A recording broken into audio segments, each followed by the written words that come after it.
Oh, it's you. You're not supposed to be here. Well, since you are, let your old friend Mortimer Coil tell you what I've been digging up. Wait, here it comes. Shh!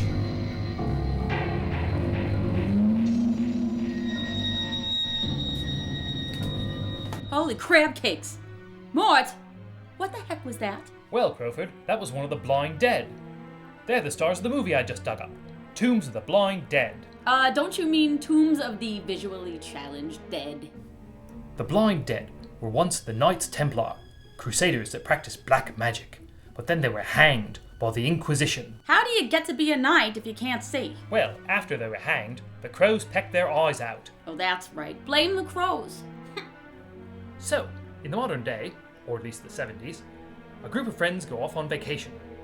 One of the girls, Betty, decides to go off on her own. Yeah, she remembers how she and a girlfriend used to get kissy at school, so she jumps off a moving train. I mean, doesn't everybody?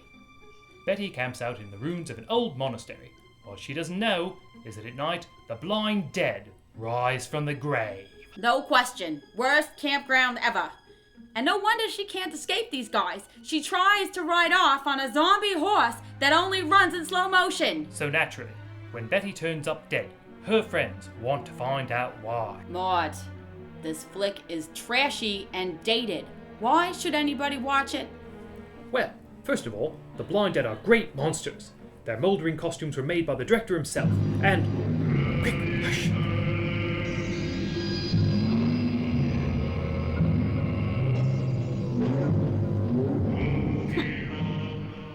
Blind dead can only find you by the sounds you make.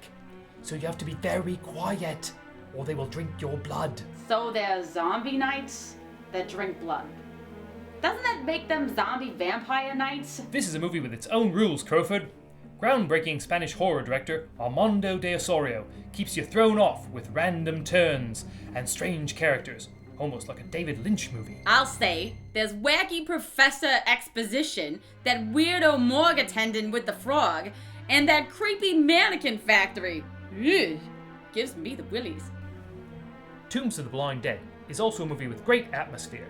The slow motion photography is like a nightmare, where you're trying to run away and just can't. Also, the ruins of the monastery are an amazing location. What is it about that place that turns people on? Everybody is always taking off their clothes, or making out, or molesting each other. Well, clearly the Blind Dead symbolize patriarchal attitudes that resent the modern world. They represent twisted religious logic that punishes sex, and especially women. They also represent the shadow of Spanish fascism rising up to a... You hush.